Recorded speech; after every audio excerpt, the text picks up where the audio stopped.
Ландыш Әбударова. Умарта.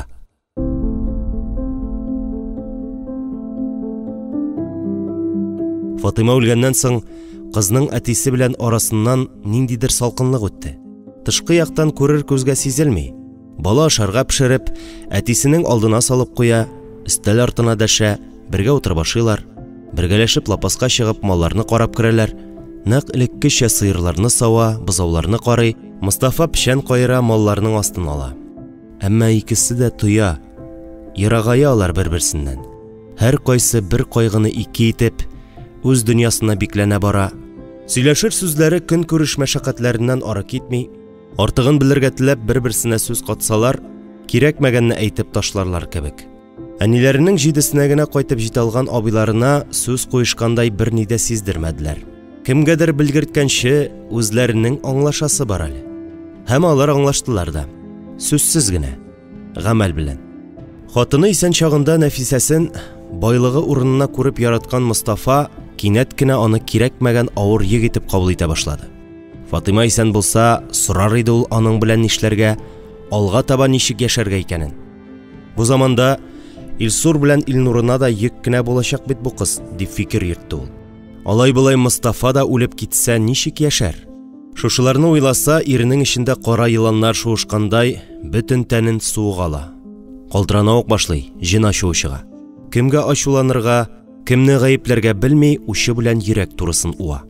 Ә бер көнне түземе төкәнде аның. Кич ятарга әзерләнеп йөргәндә, авыр уйлардан тагын йокысыз төн көткәнен аңлап, ул йодрыгы белән стенага китереп тондырды. Булай да буыннан чыга торган кулы үтереп сызларга тотынды. Моңа ачуы отры көчәйде генә. Мичкә терәп куйган балтасын алып өстәлгә китереп сукты. Аннан соң үзе ясаган имән урындыкларга бәрә башлады. Әтисенең кинәт кенә дулый башлавыннан кота алынган кызы: "Әти!" дип ачыргаланып, аның янына килеп җитте дә ике куллап балтага ябышты.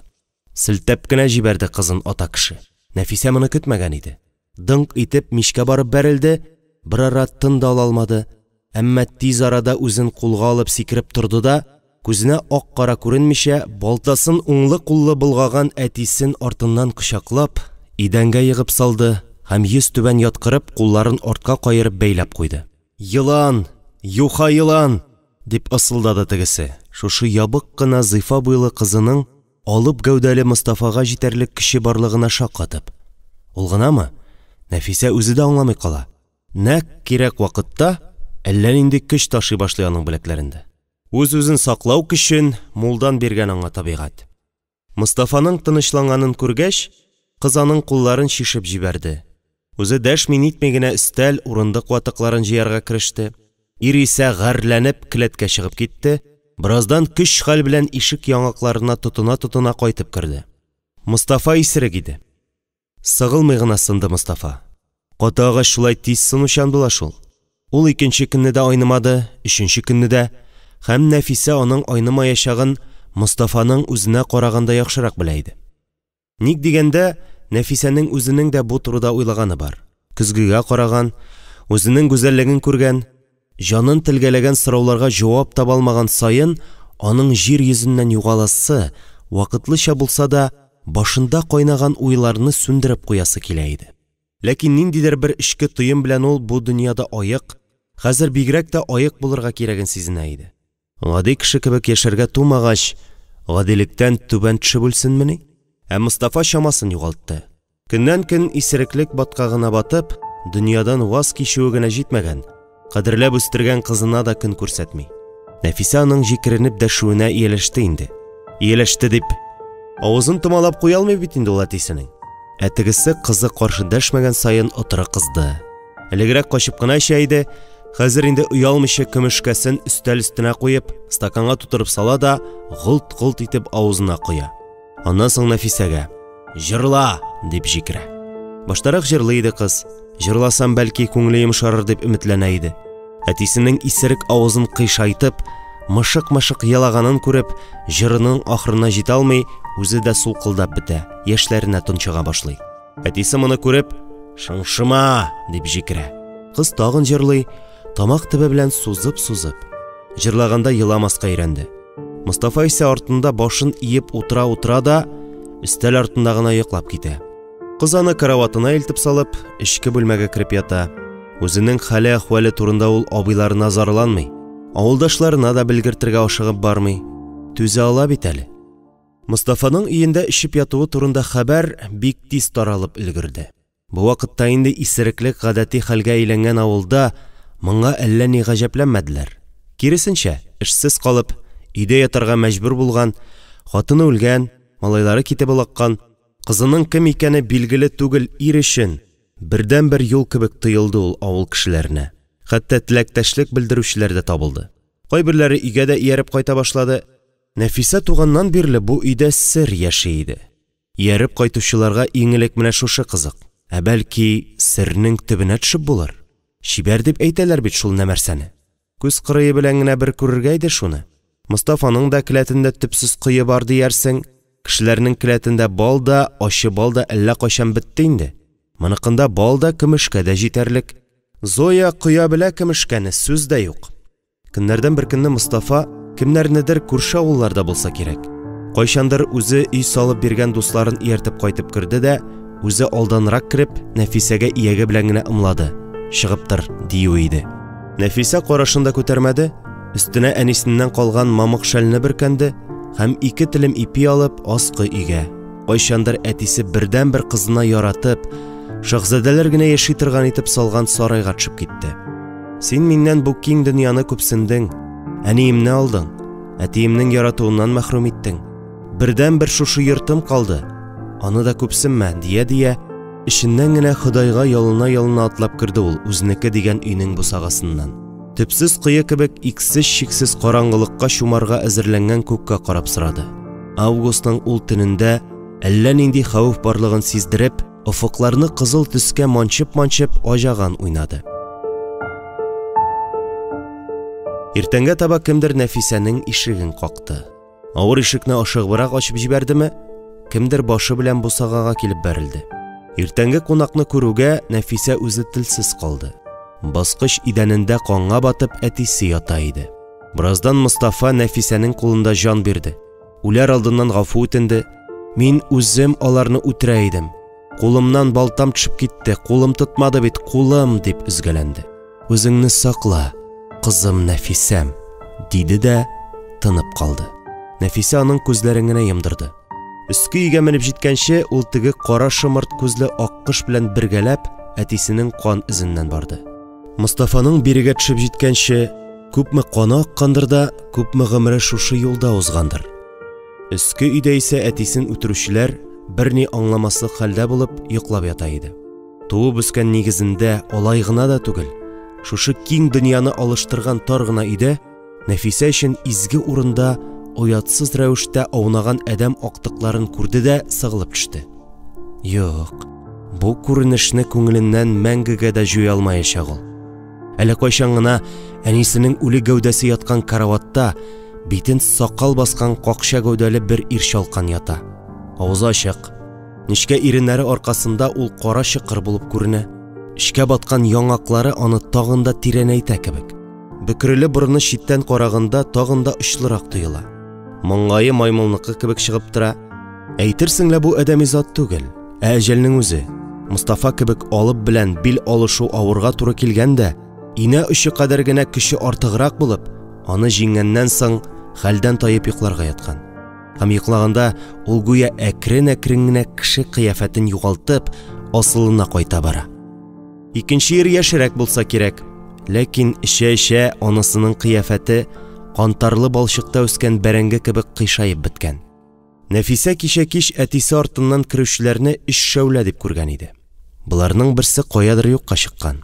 Өйгә сасы исләре таралган, әле кайчан гына монда мәтрүшкәле чәй, яңа пешкән ипи белән токмачлы аш һәм бал исе чиратлашып аңкып тора иде. Хәтта Фатыйма үлгәч тә Нәфисә ул исләрне сакларга тырышып, көн сайын нәрсәдер пешерә, чистарта, юа киптерә иде. Саклый алмады. Булмады. Мин бит синнән үтенеп сорадым, диде ул кем беләндер сөйләшкәндәй хәлсез пышылдап. Өмете дә, ышанышы да, хәтта ки иманы да менә шушы мизгелдә өзелде аның. Ул сикереп торды да, кешелекләрен тәмам югалтып, уятсызларча йоклап яткан бу адәм актыкларын өсләреннән бикләп урамга чыгып йөгерде. Авыл исә гадәти таңын каршылап ята иде. Әнә, югары очтан көтү төшеп килә, икешәр-өчәр аркылы сыерларын көтүгә куучылар күренештерә. Нәфисә йорт сайын кирип ишекләрне кага, ачканчы дөбердәтә, «Торыгыз, эй, кешеләр! Әтине үтерделәр!» дип такмаклый елый башлады. Әгәр күкләрдә аны ишетүче берәү дә юк икән, димәк, кешеләрдән башка тагын кем кала? Кем әйтала? Күкләрдә чыннан да адәм балаларының сыктауларына колак салучы бармы? Әллә аны кешеләр үзләренең өстеннән җаваплылык дигән йөкне төшерү өчен генә уйлап чыгарганмы? Алайса, менә тыңлап карагыз, кешеләр. Нәфисәне ишетегез, кем икәнен белегез, нинди кодрәткә ия икәнен күрегез. Әйе, кемгәдер, нәрсәгәдер, ниндидер көчләргә ышанып, алданып озак яшәде ул. Үшәнләнеп кенә көтүгә чыгып барган сыерларны санамаганда, авылда кинәт мәхшәр купты. Хәер, сыерлары да җай гына атлап, көтү уңаена барган җирләреннән куучы юклыгын сизеп, кайсы кая таралып бетте. Ә Каракүл кешеләре иртә таңнан Нәфисәне күреп өннәрен җуйды. Нәфисә шулай елый, капка кага түбән очка җиткәнче, авылның югары очында кешеләр хәрәкәткә килеп, ишеткәннәрен, күргәннәрен бер җепкә сала башлаган иде инде. Иң элек коммунист Зәки Нәфисә кире өенә кайтып җиткәнче, аның әйткән сүзләре дөресме түгелме икәнен тикшерер өчен Мустафаны кирип күрергә дигән фикергә килде. Бәлки күршесенең төпчек кызы акылын җуйгандыр. Кем белә, анысы да бик ихтимал. Соңгы вакытта урманга барып улаулары да ешайган иде кебек. Җуярсың да. Зәкинең үзенең улыйсы килгән чаклары күп була. Ай сайын Каракүлдә бер кеше җирлиләр. Каракүл өстенә үлем фәрештәсе канат җәйгән төсле тоела. Әгәр кызының сүзләре хак булып, Мустафа да китсә, авылга нигез салган нәсел баласы бит ул.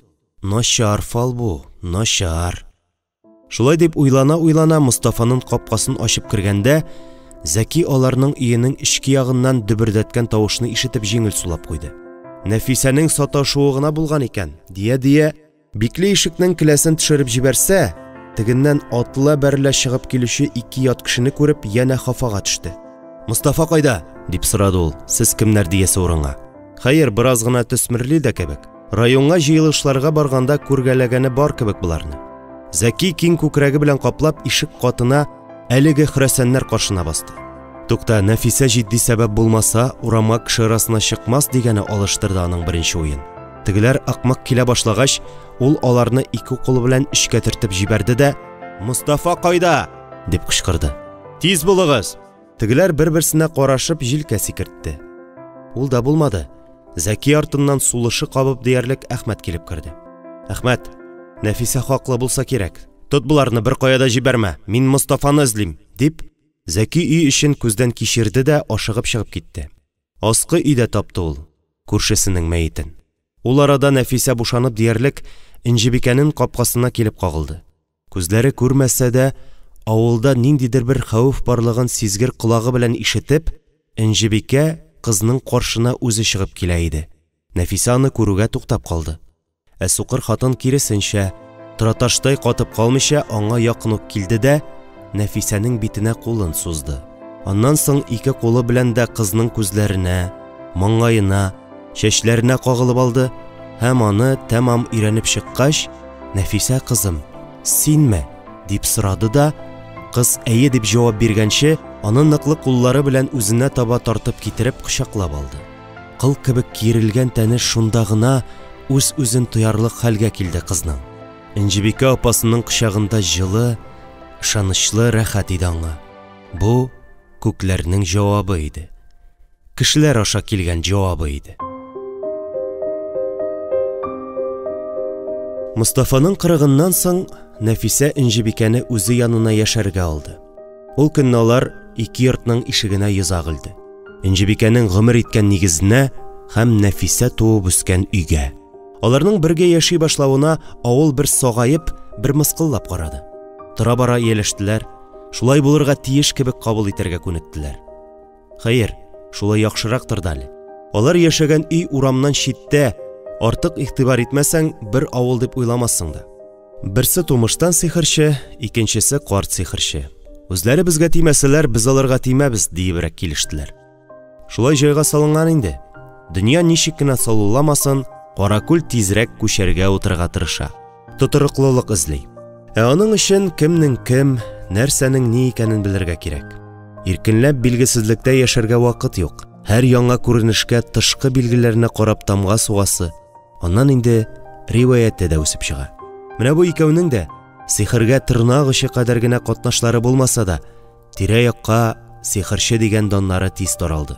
Алай гынамы? Нәфисәнең уңганлыгы, тырышлыгы аркасында гөрләп торган ихатаны читтән күзәтеп йөрүчеләр кыз баланың булай җир җимертеп, дөнья көтә алуына әллә көнләшеп, әллә чынлап та шулай уйлап, аңа кара сихерче дигән кушамат тактылар. Кызыгырлык та шул. Өй рәтеннән умарталар кыш чыга алмый кырылганда, Нәфисәнең умарталары бер башка да кимемичә бакча тулып тезелешеп утыра. Каз үрдәкләре, әтәч тавыклары да оя-оя бала чыгара, сыер сарыклары да ишле. Мустафа үләр алдыннан сатып алган колыннары да шәпле тай булып өлгереп җитте. Бакчасында алма чияләре шаулап чәчәк атып, хәзер мул җимеш биреп бөреләнеп утыра. Әллә нишләр шунда? Авылда кешеләр үләт суккан кебек кырылганда, исәнлекләре булган егетләр өйләнә алмый, буйдак булып, кызлары бала таба алмый, кысыр килеш картайганда, Нәфисә ихатасында гына тормыш кайный диярсең. Үзенә күрә бер утрау кебек яшәп ята бит ятимә кыз. Шикләнмәс җиреңнән шикләнерсең. Авыл әнә шулай итеп Нәфисәләрнең элекке нигезенең аяк очыннан инешкә таба төшкән сызыктан икегә бүленде. Бу юлысы чын-чынлап. Инешнең бу ягында булса да, урманга таба карап торган әлеге ихатаны Каракүл убырлылар утары дип йөртә башлады. Нинди генә гоманнар кылып карамады авыл халкы. Кызның Самат корткасы үлгән көнне туганында искә төшерүчеләр табылды. Самат корткасында яшь чагында зәһәр шибәр булган диләр иде. Убырлылар авылда яшәми бит. Буларны да авылда яши дип булмый инде. Самат корткасы сукрайып, саңрауланып үлде. Булар хәзер икәү. Инҗебикәсе сукрайган инде, саңрауланасы гына калган. Хәзер ике башлы инде булар булай булгач. Каракүлнең теге гыйфрите дә буларның берәр сыңары түгел микән?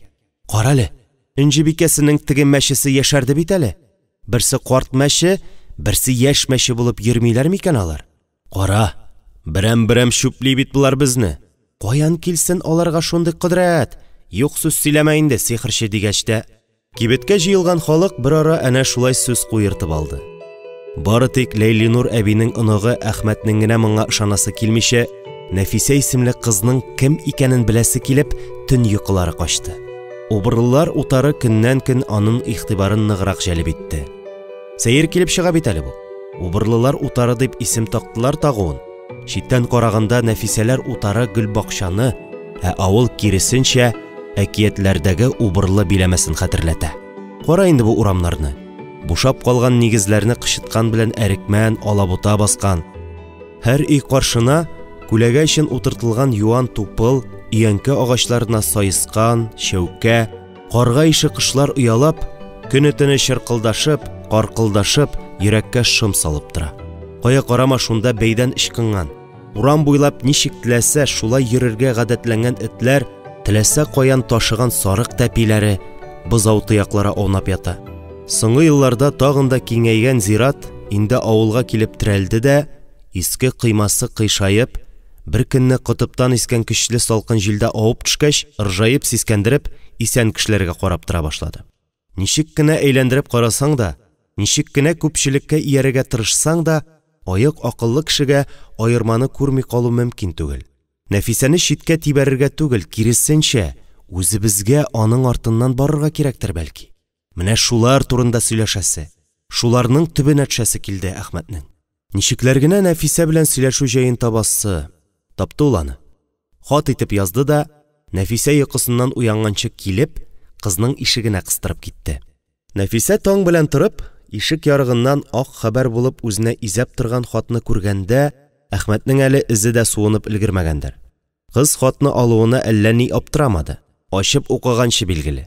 Ник дигәндә, кычкырып әйтмәсәләр дә, авыл кешеләре әйтәсе сүзләрен юк-юкта шулай кагазгә язып, койма ярыгына кыстырып китештерә торган иде. Шуңа да кыз бу хатны илтифатсыз гына ачып укый башлады. Нәфисә, мин бу хатны ахырыннан башлыйм. Башында әйтәсе сүзләремне 1000 кат уйлап, 1000 кат үлчәдем. Алары сиңа кызык та кирәк тә түгелдер бәлки. Синең безнең арада яшәүең турында ул сүзләр. Юкка гына безгә килмәгәнсеңдер дип беләм. Әйтәсе килгән сүзем шул: нәрсәдер булырга тиеш. Чөнки мондый хәл мәңге дәвам итә алмый. Әхмәт. Кыска гына булса да, әллә никадәр сөйләшүне ура бузган бу хатта Нәфисәгә иң кирәкле сүзләр язылган иде. Ул бит бу турыда үзе дә уйлап йөри. Ныклап уйлана. Йөри дә уфылдап куя. Инҗибикә апасы белән сөйләшеп сүзләре бетмәсә дә, үзе турында сүз башларга кыймый. Сукыр хатында бу хакта дәшми. Алар бер-берсенә терәк. Алар бер-берсе хакына яши. Шуның өчен дә бүген алар тере исән әле. Ә менә Әхмәтнең хаты каядыр таныш түгел офыкларга дәшә. Көне буе күңеленнән җавап язды ул хатка. Кичкә кагазга төшерде, төнгә каршы илтә китте. Нәфисә хаты. Әхмәт абый, мин бу турыда уйланып та очына чыга алмагач, мәгънәсен тапмыйча туктаган идем инде. Нәрсәдер булырга тиеш дигәнсең. Бер нәрсәне төгәл беләм. Мәңге дәвам итә алмаган әйберләр үлем белән тамамлана. Нәфисә. Көне буе эчке бер калтырану белән җавап көтте Әхмәт.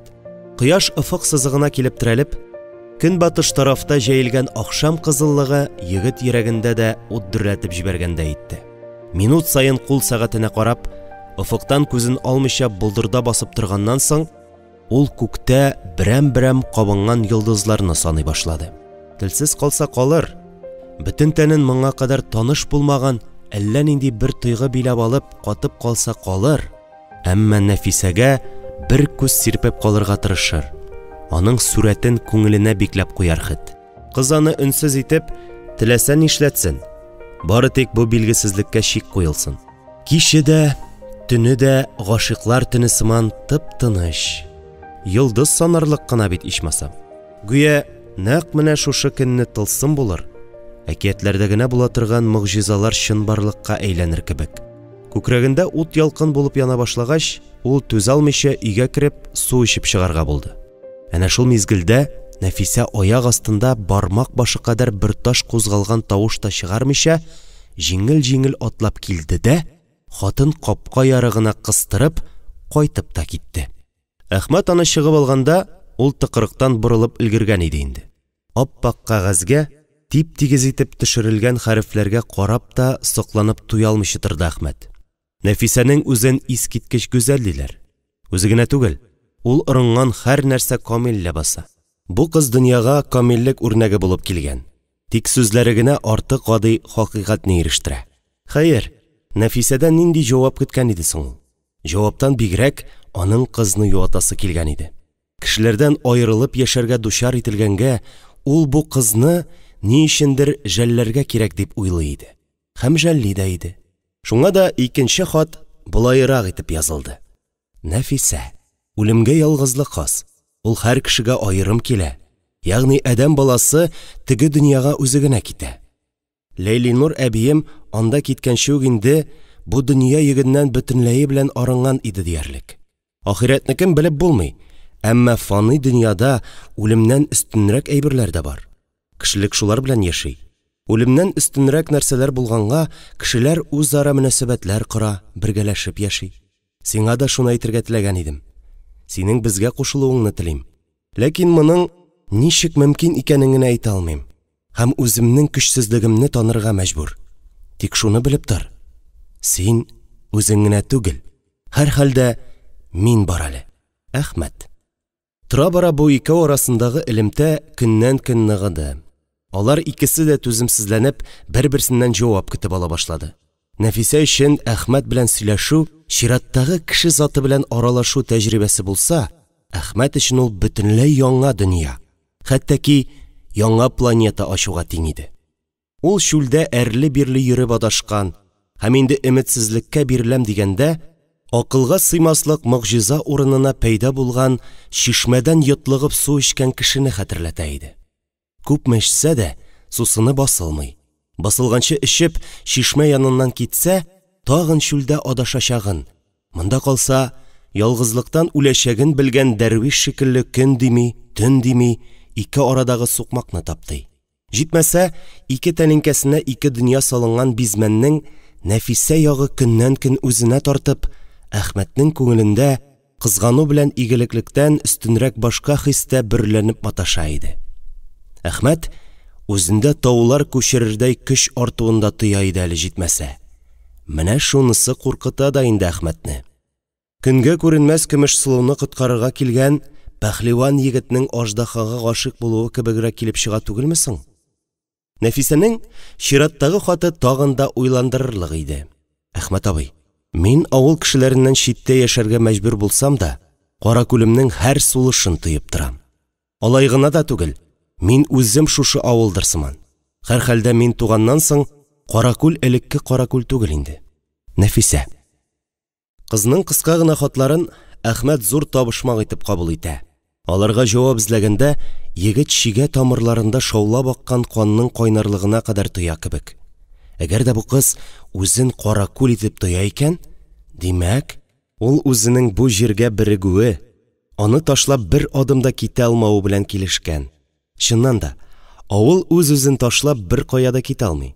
Һәр фикер сөрүшенең дөрес юлда булу-булмавын тикшерер өчен Әхмәт бер генә сорау биреп, янә хат калдырып китте. Нәфисә, синең бер кайчанда авылдан китеп карыйсың килмәдеме? Хатка сырлаган хәрефләрнең көннән-көн матурлана баруын күреп, Нәфисә аларны сыйпап куйды. Җавап хатын озак тотмады. Ул беренче тапкыраны күгәрчен белән җибәрде. Тәрәзә каршына килеп кунган ак күгәрченне күрүгә Әхмәт сискәнеп китте. Кыекта утырган күгәрчен үзенең ап-пак булуы белән дә үзенә җәлеп итә иде. Каракүлгә ак күгәрчен каян килгән? Ихтибар беләнрәк караса, томшыгында хат бар икәнен дә күреп алды. Ләйлинур әпкәсенең әкиятләрен тыңлап үскән. Авылдагы имеш-мимешләрне ишетеп белгән Әхмәтнең хыялы тиз арада чынбарлыктан аерылып, күз алдына әллә нинди сурәтләр ясап өлгерде. Энҗибикә апаны төннәрен песи булып йөри диләр иде. Нәфисә әллә соң кышка әверләме икән? Шул рәвешле хыял дөньясында ул кышның кызга әйләнүен көткәндәй кышка карап тора башлады. Тегесе исә берәүгә дә әйләнергә җыенмый иде. Томшыгындагы хатны егетнең аяк астына ташлады да килгән ягына юл алды. Әхмәт абый, үз-үзеңнән китеп булмыйдыр инде ул. Син үзең соң нигә бик күпләр кебек бәхет эзләп читкә чыгып китмәдең? Нәфисә. Дөресен әйткәндә, Әхмәтнең авылда калуының сәбәбе бер генә. Шәһәрне яратмаудан түгел аның бер каяда китәргә теләве. Ә Каракүлдән башка бер генә туфракны да үз итә алмавыннан иде. Китеп карамада түгел, шәһәрдә укыды, армиядә хезмәт итте, укытучы булды.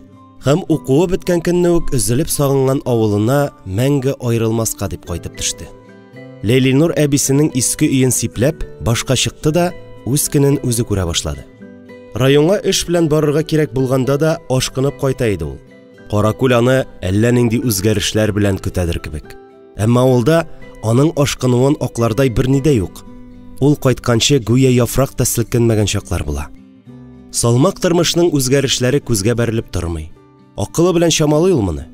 Ә менә күңел һәр көннең иртәгесеннән яшәү дәртенең кабынып китүен көтә. Әхмәт яшәү дәртен морҗаларның төтененнән, капка шыгырдауларыннан, кетәклекләрдә кычкырган әтәч тавышыннан, умарта кортларының безелдәп очуыннан, инеш буйлап үскән карт өянкеләр төбеннән чыккан яшь үсентеләрдән, ниһаять, авыл кешеләренең сөйләшкән сүзләреннән эзли иде. Каракүлнең яшәү дәртен күл төбенә төшеп эзләргә дә әзер иде ул үзе. Бу аның язмышы. Әгәр бәхет дип бәйләп булса, бу аның өлешенә тигән бәхет иде. Нәфисә, гап-гади аның сәбәбе. Бәхет эзләп читкә китү бәхетсезлектән бит ул. Ә мин читтә бәхетсез. Монда бәхетлерәк мин. Әмма бөтенләй үк түгел. Аның өчен көрәшәсе бар әле. Читкә киткәннәрнең дә кайсы бәхет тапты? Әхмәт. Әхмәт белән бер сүзсез килеште Нәфисә. Читкә киткәннәр. Сеңелләрен мәңге ташламаска сүз биргән абыйларын изелеп сагынып куйды ул бу сүзләрне укыганда. Бәхетсез микән ни алар? Бәхетле микән? Сирәк-мирәк кайтып киткәндә генә Нәфисә абыйларының күңел дөньясына кагылырга кыймый. Вакыты җиткәнче көтә, сабыр итә, нәкъ әнисе кебек. Аның әнисе сүзсез генә, тавыш-тынсыз гына сабыр итә белә иде. Сораулар бирмичә генә җавап ала белде. Нинди генә язмышка дучар ителсә дә, кайсы гына заманда туса да, күнеп яшәр иде ул. Фатиманың кызы өчен дә сабырлык әнә шундый табигый, ягъни канына сеңгән, аң төпкеленә үтеп, аның эш-гамәлләрен билгели торган бер сыйфат иде. Һәм моңа кадәр Нәфисә дә бары тик яраклашып яшәде. Көчле итеп яратылса да, яшәү өчен көрәшергә кирәк дип белми иде бит әле ул. Авылның үзе кебек үк. Авыл үзе яшәү кешенең чыганагы булганда, ничектер бу турыда уйланылмаган. Әллә нинди уйларга этәрә бу Әхмәт абый дип уйлап куйды кыз. Артыкка киткән уйларыннан арынырга теләп. Ни теләгәнен төгәл генә әйтми, ерактан әйләнгеч юллар белән сүз төрткәләп, гүя көрәшкә чакыра. Көрәш. Кем белән? Кемгә каршы? Ялгызымы?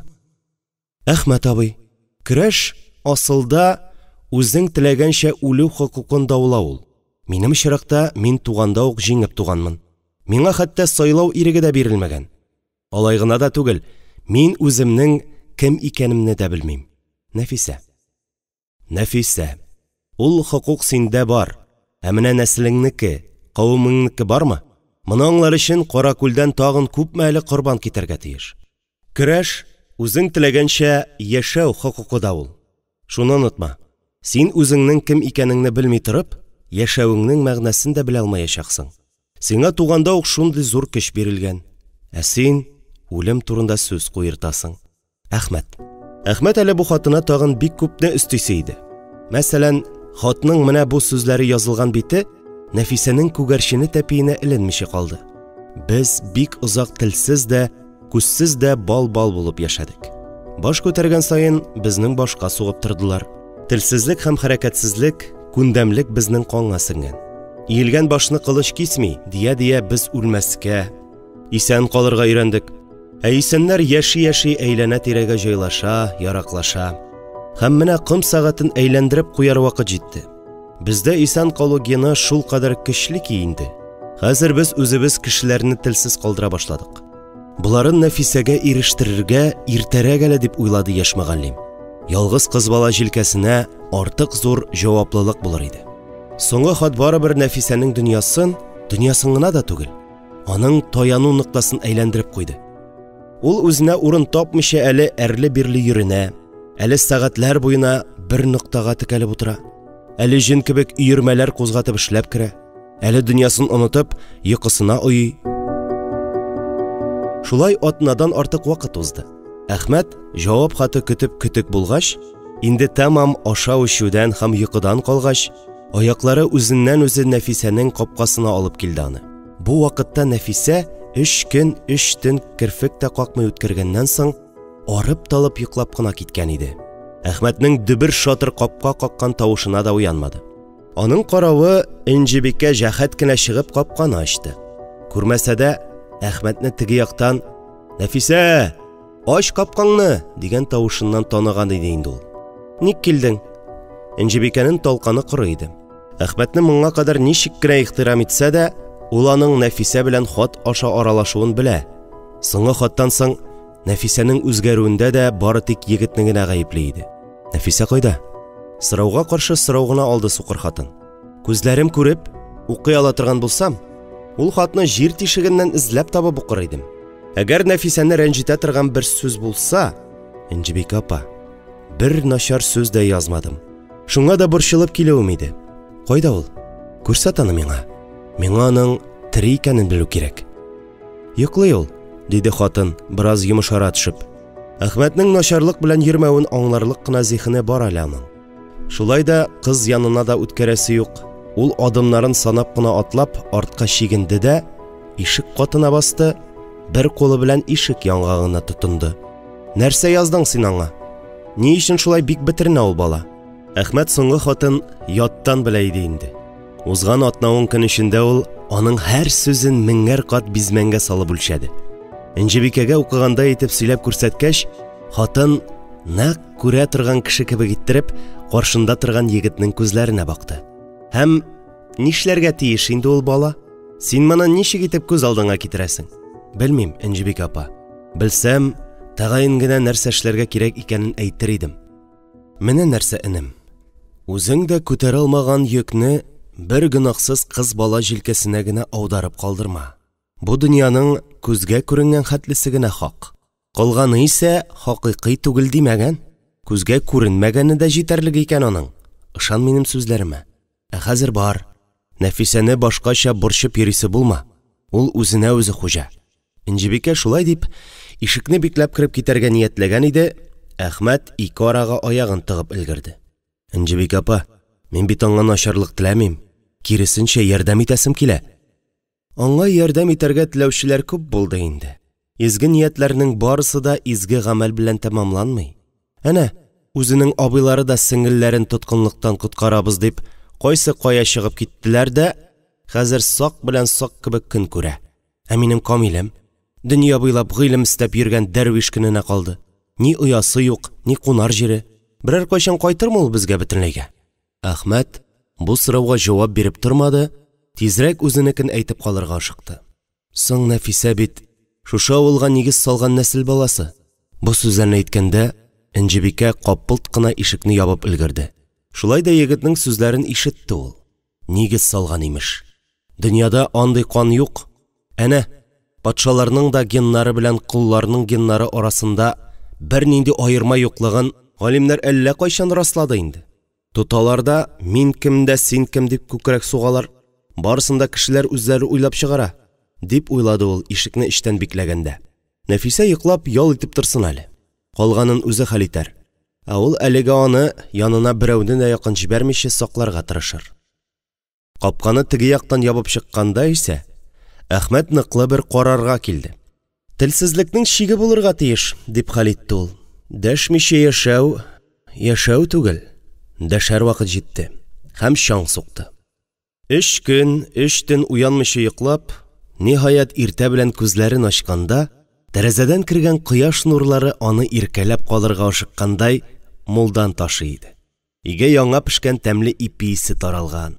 Нәфисә уянуга бала чагына кайткандай иркәләнеп ятты. Менә хәзер ул әнисенең назлы тавышын ишетер. Әнә теге якта әтисе тамак кырып куйды түгелме? Тукта, колагына гына ишетелде бугай. Әнисе дә, әтисе дә күптән гүр иясе бит инде аның. Ә бу тәмле ис каян соң ул чагында? Нәк Мустафа тавышы белән кем тамак кыранда? Кышка кирип барган кара көздә нинди җылы кояш бутагын. Ул өстенә пөхтәләп җәйгән мамык юрганны изеп кенә җибәрде дә, сикереп торып теге якка чыкты.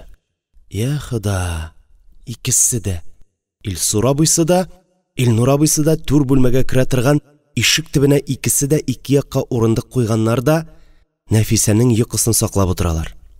Энме бу төшме? Илсур абый, Илнур абый! Нәфисә чымбарлыкка кайтып төште. Инде шактый олыгайган абыйларын күрүгә ул үзен янә бәләкәй кыз итеп хис итте. Бәләкәй кыз булу рәхәт икән, дип уйлады ул әле бер, әле икенче абыйсының кочагында иреп. Ниһаять очраштылар бит. Шунда ук Әхмәт абыйсының соңгы хатын исенә төшерде. Һәм шунда ук абыйларына сиздермәскә кирәк дигән карарга килде. Алар бит кунакка кайтканнар. Юк, бәләкәй кыз гына була алмый икән әле ул. Әнисенең зур кызы бит инде ул. Чынлыкта ул абыйларының кунакка гына кайтмаганын, аларны Әхмәтнең чакырып кайтару турында белми иде әле. Әхмәт Энҗебикәнең ай-ваена карамыйча Камилне дә кайтартты. Чит җирләргә китеп, кайту юлын оныта башлаган авыл егетләренә Нәфисә авыр хәлдә, әниең авыр хәлдә дигән телеграммалар очканда, тегеләрнең кышка каршы туган якларны бер кайтып урау кирәклеге исләренә дә кирип чыкмый иде әле. Сабан туй түгел, отпуск вакыты да үтте. Аларга кагылышлы үлем китем юк дигәндәй, һәр кайсы эшкә чумган. Илсур полковник дәрәҗәсенә үрли, Илнур докторлык диссертациясен тәмамлап ята. Камиле бөтенләй көнчыгыш медицинасы буенча озак вакытлы командировкага җыена иде. Үсмер чакта иман китергәнчә Нәфисәгә дә, соңрак әнисенә дә табиб буларак ярдәме тия алмагач, медицинадан өметен үзеп, ул көнчыгыш фәлсәфәсенә йөз тота башлаган иде.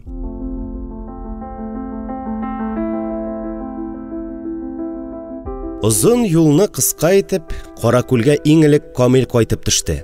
Бу хәбәрне ишетүгә Энҗебикә колакларына, әнисен үз аягында күрүгә Камил күзләренә ышанмый торды хәтта.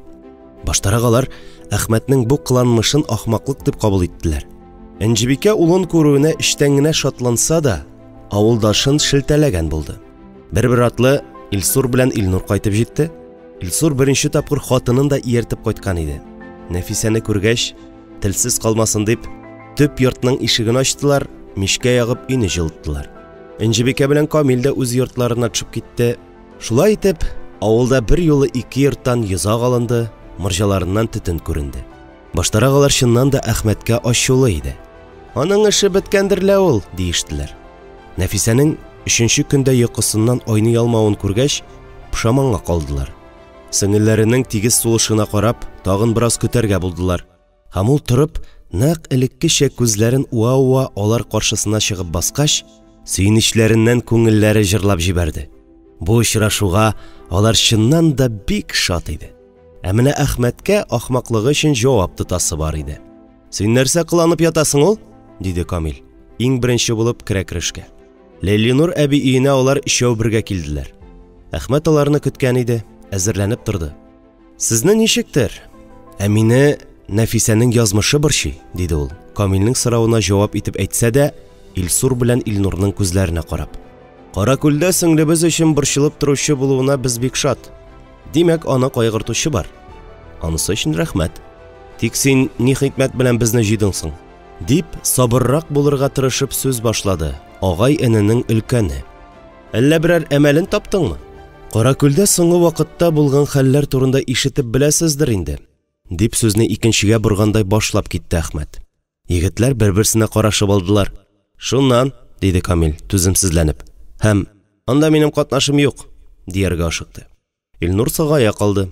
Илсур гомумән, Каракүлдә тагын нәрсә булды икән дигәндәй, Әхмәт авызыннан яңа сүз көтә башлады. Катнашыгыз юк та, бар да дип әйтә алмыйм. Сезне ни дә булса да гаепләргә дә җыенмыйм.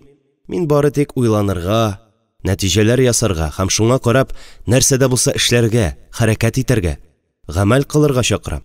Әхмәт шулай диде дә, бер кавым авылдашларына карап торды. Нинди мәхәббәт, нык беләкле алыплар алар, дип сокланып карады. Һәм дәвам итте. Каракүл бетү алдында тора. Каракүлдән яшәү дәрте китте. Югыйсә бетәргә тиеш түгел дә кебек иде. Без яшәсен өчен бу җир безгә үз канын, үз майын, нефтен үзе чыгарып, мә дип бирде. Аңламадык. Хәзер инде алмаз таптылар. Анысыннан да колак кагачакбыз. Әнә, Каракүл буйларын танырлык түгел, актарылып беткән. Суыбыз тәмсезләнде. Хәләф абый вакыйгасында беләсездер. Зур балык тутам дип юләрләнеп йөрде дә батып үлде. Аның белән бергә авылның сөлектәй таза ирләре китте. Алар ул гыйфритнең корбаны булды. Аңлашылды. Син дошман эзлисең һәм безне көрәшкә чакырасың. Ә бу эволюция, Әхмәт, аңлыйсыңмы? Көчлеләр җиңә. Димәк, кайсыдыр бер мизгелдә без көчлеләргә бирешкәнбез. Авылның бетүе табигый, дип бүлдерде аны Камил, мәгълүм фәлсәфәгә ишарәләп. Юк, дип сикереп торды Әхмәт. Безме көчсез? Сез үзегезгә карагыз. Көчлеләр җиңә дигәнегезгә дә ышанмыйм. Әдәм балаларының көче белән хайваннар дөньясындагы көчне бутамагыз. Безнең көч башкада, анысы хак. Ахыр килеп, сез Нәфисәгә карагыз. Әллә кайчан инде ул тугач ук, аңа ярдәм итәргә сүз биргән сез ишәү түгелме? Ничә еллар инде сез читтә йөргән арада, ниндидер көч авылның яшәү дәртен суырып ята. Бер көн килеп, сез әйләнеп кайтырсыз. Әмма ул вакытта Нәфисәгә сез кирәкмәссез инде. Син безне кем белән көрәшкә чакырасың соң? Дип янә бүлдерде аны әлеге дә баягы Камил. Ул Әхмәт янында үзен хавалырак итеп тә тота иде. Авылдашының фикерләре дә сөрсегән кебек тоела. Ягъни ялкынлы нутыклар заманы үткән дип саный иде ул. Аннан соң Әхмәтнең Нәфисәгә якынайырга тырышуы да күңелен тырнап тора. Абыйларыннан кала читләрдән Нәфисәгә аның гына хакы бар дип уйларга күнеккән иде ул. Чит ятларга каршымы, әллә гыйфрит дип үзең уйлап чыгарган әкияткә каршымы? Син гомер буе шундый ырым-шырымнарга ышанып яшәдең. Камил, ашыкма әле, дип бәхәскә кушылды Илнур. Ул бу бәхәснең тизрәк бетүен теләйде. Әхмәткә дә Хәләф абзыйның зур балык шире йыккан ахрысы. Менә монысына ышанырга була. Әйдәгез Кара күлгә төшеп, шул балыкны күзәтәбез. Әгәр бар икән, күренсен, юк икән, Әхмәт башкача безнең башны катырмас ичмасам. Кара күлне күптән күргән юк инде, бер күреп кайтырбыз ичмасам. Нинди үзгәрешләр бар икән, сагындырды да, дип сикереп торды бу сөйләшүдән туя башлаган Илсур. Әлеге егетләр арасында ул күп сөйләшергә яратмый торганы да иң тәвәккәле дә иде. Өстәвенә туган ягына кайтып, бер җилләнеп керү өчен форсат та чыгып тора. Авылда калса, ул үзе дә шул Хәләф абзый, Габит муллалар кебек һәр төрле маҗаралар эзләп йөрер иде, мөгаен. Илсур әйткән тәкъдимнең чыннан да булай сүз куертуга караганда фәтвасы күбрәк иде. Шуңа да егетләр дүртесе дә килеште. Инҗибикә дә, Нәфисә дә егетләрнең бу карарын сагайып кабул итте. Ни дисәң дә, Кара күл ирләрен берәм-берәм чүпләп торган зур балык вакыйгасының кайтавазы йөрәкләрдә карашым хасил итеп, кабат-кабат искә төшеп тора. Өстәвенә, Кара күл буйларын танымаслык булып үзгәргән диләр. Диләр генә түгел, Нәфисә үзе дә күл буйларын махсус күзәтеп йөри. Кайвакыт ул атына атлана да, башта урманын әйләнеп чыга, аннары Кара күлгә таба китә. Нефт чыгара башлаганнан бирле анда чит ят кешеләр күбәйде. Байлыгына гына түгел, бу якларның матурлыгына, оҗмах-пычмагы кебек рәхәтлегенә дә кызыктылар ятлар. Кара күлнең авылга каршы ягыннан яр буйларын тимер чыбыклы кыйма белән әйләндереп алдылар. Ял йортлары күлгә кертеп мунчалар салып куйдылар. Яр буйлап матурлы кимәләр, су чаңгылары тезелеп киткән. Әллә ни күп вакыт та узмады. Тиз арада үзенә күрә бер кичкенә генә бистә барлыкка килде биредә. Авыл кешеләре якын килә алмаянды. Хуҗалары этләр белән саклый биләмәләрен. Мискеннәр. Беләләр бит үзләренең килмешәк икәнлекләрен. Югыйсә тимер чыбыклы кыйма эченә кереп бикләнеп, этләр белән саклану кирәк булыр идемени? Миңнегали бабайның зирәклеге, теләсә кем белән уртак тел таба белүе, Зарифа апаның ике әйтеп тормыйча бер тапкыр чыбыркы шартлатуы җитми буларга дип уйлый Нәфисә. Кайча кызыксынуын җиңә алмыйча, шул тимер чыбыклы кыймалар янына ук якын килә дә күзәтеп тора. Кара күл авылыннан аермалы буларак, анда тормыш кайнап торган кебек тәэсир кала. Хәтта артыгы белән кайный. Ял көннәрендә музыка акыра, кешеләре Кара күлнекеләргә бөтенләй охшамаган. Әллә нинди тук йөзле, ач күзле, олы авызлы, ирләрнең атлап йөрешләре килбәтсез.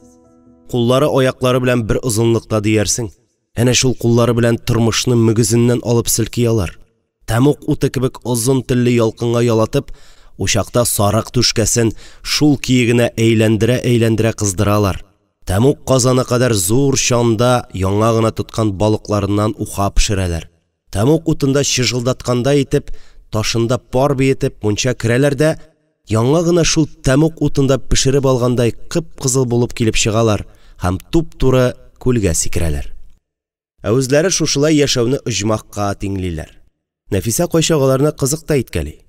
Тегеләр ашыйсын ашап, эчәсен ичеп, фәлән кат чабынып, кат-кат күлдә кыенып чыкканда, тәмам тәмук кисәвенә әйләнгән шушы бәндәләрнең берәрсен яр буенда каршы ала.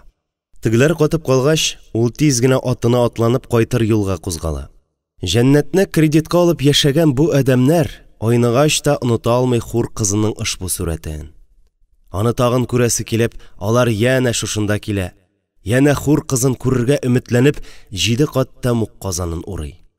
Нәфисә күрә алмый аларның Кара күлне булай мыскыллавын. Аның өчен изге булган бу җирләрдә, бу күлдә моңа кадәр хәер фатиха алмыйча аяк та басмаган гыйффәтле биләмәләрдә чит ятларның шакшы эзләр калдырып таптап йөрүен ул саф кыз баланың тәнен пычрак куллы исерекләр капшавына тиңли. Шулай итеп тоя иде. Инде бер тапкыр килеп мыскыллап китүләре җитмәгән, хәзер инде гүя үзләре көчләгән кыз баладан тагын аларның күңелен күрүен таләп итәләр кебек иде. Ни кадәр генә көчле булмасын, Нәфисә Кара күлен яклар чара таба алмый тилмерә. Җитмәсә, Әхмәт абыйсы корбаннар турында искәртеп үзәген үзде. Нәрсәдер эшләргә кирәк, тик нишләп буласың? Нәфисәнең ай-ваена карамадылар. Ике абыйсы, Камил белән Әхмәт, таң белән торып Кара күлгә барырга җыена башладылар. Аларга Хәләфнең Хәсәне белән кызы Тәнзиләнең әле никах укытырга да өлгермәгән булачак кияүе иярде. Инҗибикә апаның туган көне бүген. Кичкә кайтып җитегез, бәлеш өлгертеп куярмын, дип калды сеңелләре, абыйларын узатканда. Алар китүгә табын хәстәрен күрә башлады. Үзен эш белән ничек кенә мавыктырырга тырышмасын, күңеле һаман абыйлары янында булды. Октябрьдә сирәк була торган кояшлы көн иде. Шундый көнне бергә-бергә үткәрәсе иде дә бит. Каракүл егетләре Хәсәннең иске генә буханкасына төялешеп кузгалганда, алар арасында аерым бер күңел күтәренкелеге бар иде. Ниһаять, яшьтиләр бергә җыелган. Кемнең кем булуы онытылган, монда балачак дуслар гына калган. Каракүлгә якынлашкан сайын кәефләре төшә барды егетләрнең. Элекке ямь-яшел көтүлекләр, әрәмәлекләр, тугайлар урыны белән актарылган, тимер чыбыклы кыймалар белән әйләндереп алынган, бидрәләнеп утырган таллыкларның кап уртасыннан ярып, олы машина трактор эзләре үтә, кайберләре янып, җир өстендә күмерләнгән кәүсәләр генә тырпаеп тора. Каракүлнең иң матур ярын бөтенләй чит ят кешеләр басып алганнар. Иң элек Камилнең ачуы кузгалды. Килеп туктауга иң беренче булып машинадан сикереп төште ул. Менә нәкъ шушы урында авыл көтүен тиякләтәләр иде бит алар. Аның хәтеренә әллә кайчан үсмер чагында күргән төше килде. Коткар мине дигән иде аңа Каракүлдә йөзеп йөрүче бер кыз. Кыз булдымы, еланмы? Ул вакытта Камил аңламаган, юрамаган иде төшен. Менә хәзер туган җире аның күз алдында мәсхәрәләнгән кыз бала хәлендә ята. Менә кемне коткарырга кирәк икән? Ул булар да күрә микән бу хәлне дип егетләргә карады. Тегеләр дә аптыраулы кыяфәттә сүзсез генә басып торалар иде. Менә күрдегезме? Диде Әхмәт телгә килеп. Ничек бу хәлгә килеп җиткәнсең безнең Каракүл? Дип аптыраштылар Илсур белән Илнур. Нәрсәсенә аптырадыгыз? Дөнья шушындый кешеләр кулында хәзер, дип ирен чите белән усал елмаеп җавап бирде аларга Хәсән. Әнә карагыз, безнең әти белән Әхсән энекәшне алган күл буларга ихта әйтми. Чөнки булар сорап тормыйлар, үзләре алалар.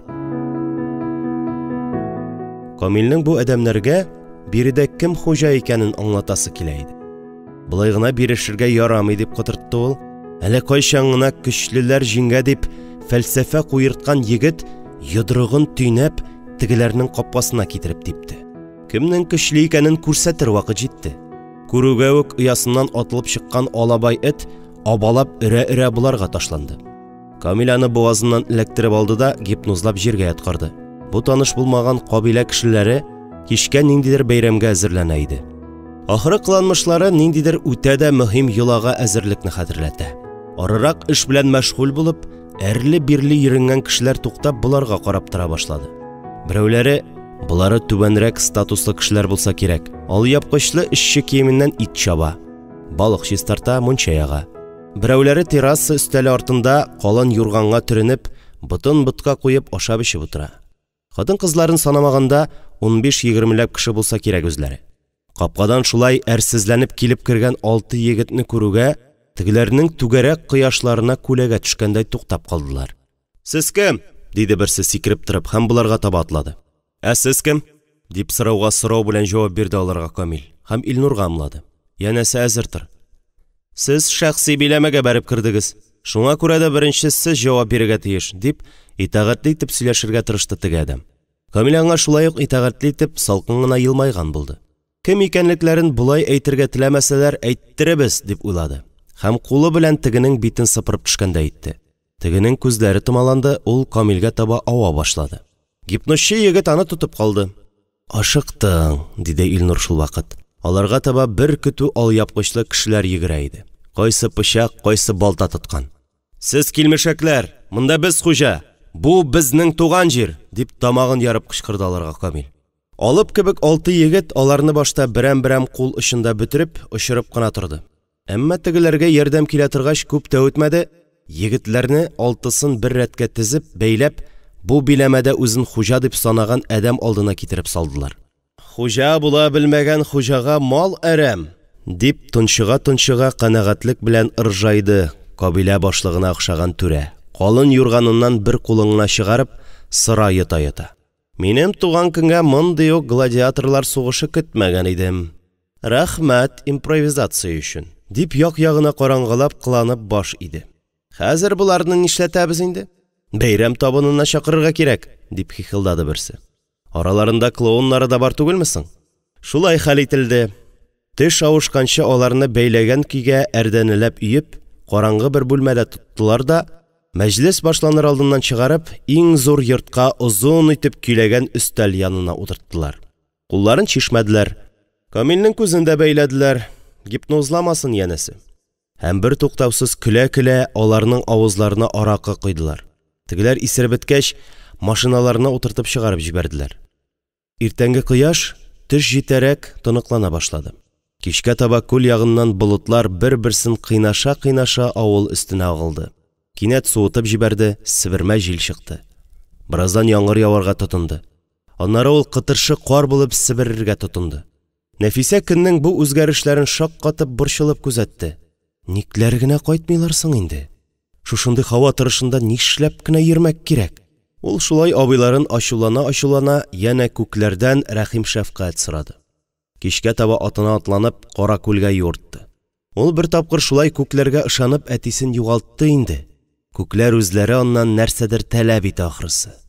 Карлыгач кушаматлы биясе Нәфисәне җилдертеп кенә Кара күлгә алып килде. Теге ятлар кабиләсе дөньяларын онытып бәйрәм итә. Аларга буран да, давыл да киртә түгел, диңгез тубыктан. Алар утарыннан ары таба күл тирәли көзге тайгак юлда әвеш-тәвеш килеп бер машина бара. Аха, дип җиңел сулап куйды Нәфисә. Әнә алар. Шулай дип сөенергә өлгермәде, машина нык кына бер салулады да таеп китеп күлгә чумды. Һәм бер мизгелгә күл өстендә утлары яктырып торганнан соң су астына төшеп юк булды. Нәфисәнең җаны шәлпәрәмә килде. Ул тиз арада үзен кулга алды һәм карлыгачның кабыргаларына аягы белән тибә-тибә әле генә машина баткан якка томырылды. Бу вакытта ул бәреп искән салкын җилне дә, җил белән битенә сылаган карны да, хәтта күзгә төртсән күренмәслек караңгыны да сизми иде. Ул атны куалыймы, ат аны алып барамы? Алар икесе дә бик ашыга иде бу мизгелдә. Ләкин анда барып җитеп, Нәфисә нишләсен үзе дә белми әле. Кая ул? Машина баткан урынны да хәзер төгәл генә әйтә алырлык хәлдә түгел. Караңгыда түгел, көндез дә белмәссең. Кара күл зур һәм бормалы бит ул. На, дип кычкыра чаптырды ул атын. Табам. Кара күлне аркылыга буйга йөзеп чыксам чыгам, батып үлсәм үләм, әмма барыбер табам мин сезне. Җитте, үлемгә юл куймаячакмын бүтән. Бераздан ул машина баткан урынны якынча чамалап, атын туктатты да сикереп төшеп күлгә чабып кирде. Күл өстендә җил тантана иткәндәй сызгыра бии, тирә-як гүләп тора. Әмма абыйларының изенә төшәрдәй бер генә ымда юк. Нәфисә бот төбеннән суга кергән килеш туктап калды. Юк, дип аңгырашты ул һәм күккә карады. Аның бу төпсез караңгылыкка беренче генә багуы түгел инде. Әнә аның ак канатлы, кара төймә күзле кышы баш очында бетерелә. Ул кышына кул изәде, кыш та саубуллашкандай бер әйләнде дә күк катына юл алып, күздән юк булды. Зинһар өчен, китмә. Нәфисә күзләрен йомды һәм ныклы бер карарга килеп тагын да эчкәрәк атлады. Салкын су бөтен тәнен куырып алды, әмма кыз аңа игътибар итмәде. Менә су аның муеныннан булды, тагын бер адым һәм ул су астында күзләрен ачып җибәрде.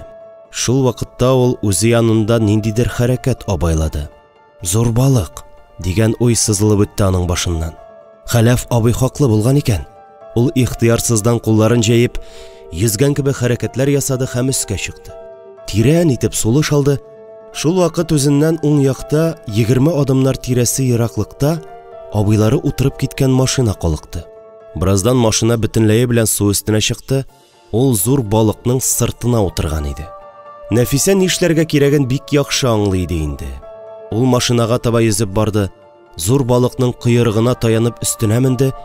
Машинаның бөтен ярыгыннан су ага. Ләкин эчтә бер хәрәкәт тә сизелми. Нәфисә аның ишеген ачып җибәрде, аннан Хәсән абыйсы ягылып төште. Кыз аны тотып калды. Шул мизгелдә аның беләкләрендә тагын кудрәт уйный башлады. Ул берәм-берәм абыйларын тартып алып, зур балык өстенә сузып салды. Зур балык ярга якын ук килде. Нәфисә егетләрне ярга чыгарып тезеп яткырды. Һәм коткаручы зур балык судан башын чыгарып, Нәфисәнең күзләренә карады да, яна күлгә кереп юк булды. Кызыл карашта теләктәшлек һәм көч күреп калды. Ул яшен тизлегендә егетләрне берәм-берәм аңа китерә башлады. Иң беренче Хәсән сулап җибәрде. Ул тончыга авызыннан суын чыгарып бетергәч, ни булганын тиз арада аңлап, кызга ярдәмгә ашыкты. Аннан соң Илнур белән Илсур, Әхмәт һәм кияү балакай күзләрен ачтылар. Ә менә Камилне ничек кенә тырышмасыннар, аңа китерә алмадылар. «Үлмисең!» дип улый-улый уданың күкрәген Нәфисә. Біраздан абыйлары аны Камилдән мәҗбүри диярлек айырып читкә әйдәделәр. Кыз инде өметсезлеккә бирелеп, карлыгачы янына килде. «Алып кайтырга кирәк», диеште егетләр. Шул мизгелдә Нәфисә тагын Камилгә атылды. Аны күтәреп алып, карлыгачына аркылы салды да өйгә чаптырды. Камил өйдә дә аңына килмәде. Нәфисә төн буена аны саклады. Камилнең йөз чалымнарын, йөзендәге һәр күзәнәген өйрәнеп чыгарга өлгерде. Аш инде күзләреңне дип такмаклый, кайнар тынын өрә-өрә кулларын уды. Әмма иртәнгә табада ул бу сизмәгәч, көчсезлеген танырга мәҗбүр булды. Энҗебикә апага нәрсә дип җавап бирермен дип борчылды. Булган хәлләрне абыйларыннан кат-кат сөйләтте. Тегеләре суга баткан җирләреннән аларны Нәфисә коткаруын белә, әмма зур балык турында ләм-мим әйтерлек бер хәбәрләре дә юк иде. Уйлары кызны кабат-кабат зур балыкка алып кайтты. Каракүл балыгы гыйфрит түгел, киресенчә, аларны коткаручы икән бит. Ул аларның исән калуын теләгән зат булып чыга түгелме соң? Ә ул үзе кем? Тукта. Ул Әхмәт абыйсын, Хәсәнне аңына китергәч, тегеләре Нәфисәне күреп телсез калмады бугай бит. Нәфисә таң атканны чак көтеп алгач, Камилне абыйларына калдырып Әхмәтләргә йөгерде. Әхмәт йокламаган иде әле. Тәрәзә чиртүгә бусагада күренде. «Мин килдем, Әхмәт абый», дияргә ашыкты Нәфисә. Аны күрүгә Әхмәт телсез калмады. Узган төндә генә мөгъҗиза белән исән калган егет өчен бусы икенче бер мөгъҗиза иде. Ул өчеп барып кызны кочаклап алды. «Нинди гүзәл син, Нәфисә», диде ул соклануын яшермичә. Алар ишегалды буйлап шатлана әйләнергә керештеләр. Таң атканда нинди тавыш бу дип, капкасына килгән Зәки дә иң элек Нәфисәне күреп алды. Ул да тораташ булып катмады. «Дөрес күрәмме соң?» дигәндәй, күзләрен уа-уа сөенде. Алар бергәләшеп Хәсәннәргә таба төшеп киттеләр. Хәсән дә йоклый алмый яткан күрәсең, тавышка тиз чыкты. Ул да Нәфисәне күреп, күзләренә ышанмый торды. Аларга Тәнзилә белән кияү балакай кушылды. Бу бәйрәм шаукымы Энҗебикә өенә килеп җиткәндә генә тынарга мәҗбүр булды. Камил турында ничек әйтергә белми торганда, капкадан Энҗебикә килеп чыкты. «Нәфисә кызым, синең тавышыңны ишетәм. Бер хәл бармы әллә?» диде ул карлыккан тавыш белән. Ул да йокысыз төн үткәргән иде. Нәфисә аны җитәкләп үзләренә алып китте, үзе турында сөйләде. Камил абый бездә әле йоклый дип ялганлады. Алар кайтып кергәндә, өйдә кабер тынлыгы иде. Энҗебикә Камил янына ашыкты. «Кая ул? Нигә берегез дә йокламый? Нигә Камил генә йоклый? Әллә?» дип илереп елап та җибәрде. «Улым, әйтегез, үлдеме ул? Гәүдәсе кайда?» Нәфисә аны кулыннан тотып, ул янына алып килде. «Юк, Энҗебикә апа, ул яшәргә тиеш», дип, әллә үзен, әллә сукыр хатынны тынычландырмакчы булды.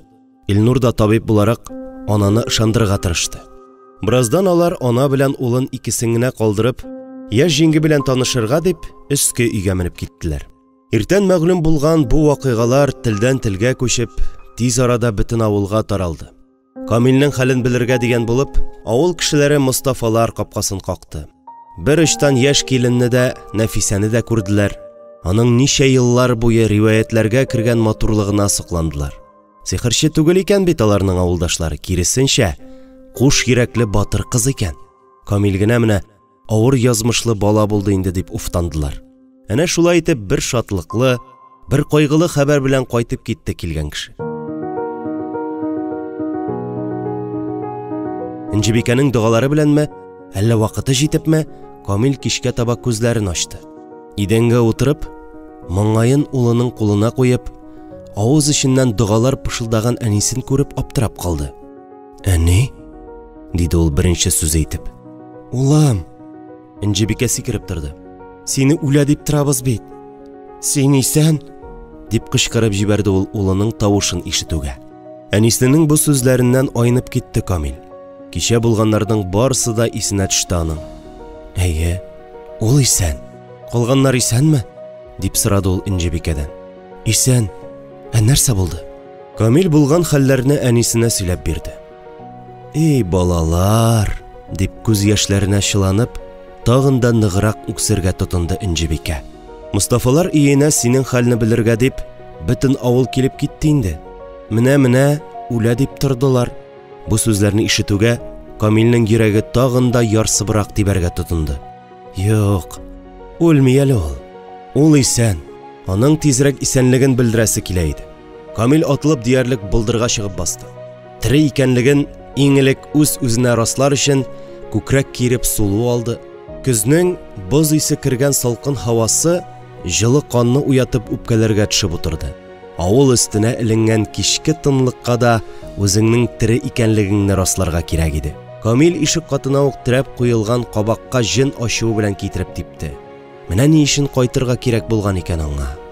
Ишек алды уртасында башын кабакка тыгып торганда аның янына Нәфисә килеп басты. Иелеп, Камил абысының башын күтәрде. Аларның карашлары очрашты. Камил каршында шушы чынга ашмастай тоелган хыялын күргәч сүзсез калды. Тик бу башкача сүзсез калу иде. Ул Нәфисәнең битләренә кулларын куйды. Алар бер-берсенең күзләренә карап озак тордылар. Аяклар талганчы, күзләр арганчы.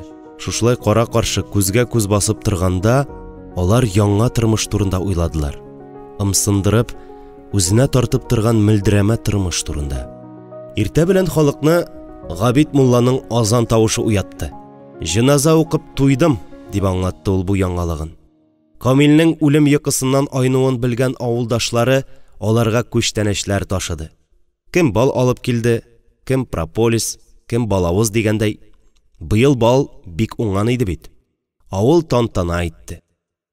Камил әллә каян исенә төшереп, әллә кайчан бөтен авыл халкы диярлек бергә җыелып, зур балык янында төшкән фотоны актарып алып карады. Анда үзен танып җиңел сулап куйды. Шатлык кайтавазы тынгач, Каракүл кызыксынып та, кайгырып та Нәфисәнең язмышын юрарга кереште. Ул арада Әхмәт белән Камил чын мәгънәсендә көндәшләр булып китте. Алар Нәфисәнең күңелен яулар өчен ярышка чыккан шаһзадәләр кебек төрледән-төрле сынаулар уйлап чыгара. Гыйшык утында яна, көнләшә, мәхәббәт таләп итә иде. Камил көннәр буе Нәфисәгә зур дөнья турында сөйли, кызыктыра. Кыз аны әсәренеп, кабат-кабат сөйләтеп, әкияттәй мавыгып тыңлый. Көннәрдән бер көнне Камил кызга юлга әзерләнергә кушты. Ничек? Син китәсеңмени? Диде Нәфисә. Каракүлне ташлап китәсеңмени? Әнине дә, сине дә алып китәм, диде Камил катгый итеп. Каршы килмисез. Каракүлне ташлап китәбезмени? Дип кабатлап сорады кыз, дөрес ишетәмме соң дигәндәй. Без кайтырга дип китәбез, дип тынычландырырга тырышты аны егет. Нәфисәнең аңа бик тә ышанасы килә иде.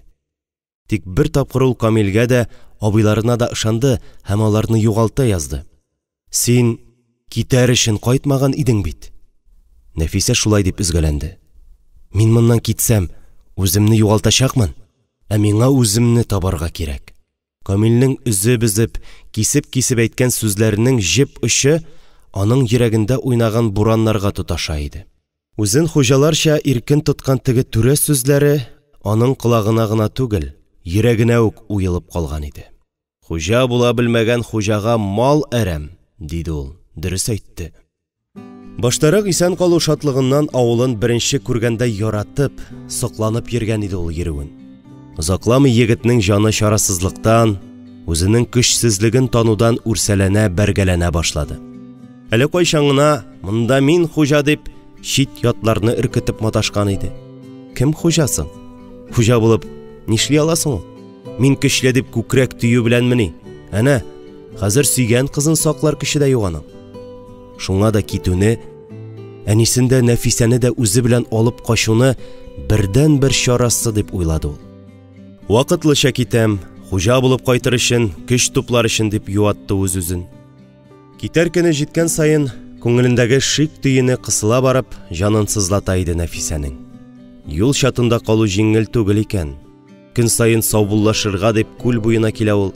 Теге төндә өмет кылы зиһенен томаларда итеп зыңлап торганда, калсам калам, батсам батам, тик абыйларын, Камил абыйсын коткарам дип күлгә кереп барганда, аның уенда мыскал да шик юк иде. Ә бүген ул туганнан бирле дөньяга чыгарга хыялланды. Аңа кешеләр кирәк иде, һәм менә дөнья күрә имеш. Дөнья булай да аларның уч төбендә ята бит инде. Яңа тормыш кайдадыр еракта түгел, нәкъ менә шушында башлана. Әнә кара күлне кар каплаган. Теге яктагы кабилә халкы өчен генә кыш та юк, җәй дә юк. Алар һаман нәкъ элеккечә әйтеп күңел ачарга әзерләнә. Күл өстенә җәелгән илаһи тынлыкны бозып, алар ягыннан иләмсез авазлар ишетелгәләп ала. Шулай да кайдадыр бик тирәндә зур балык сакта тора. Баш очында йолдызлы күк, җир өстендә Нәфисә бар, кара күлнең Нәфисәсе бар әле. Илнур Закиров укыды.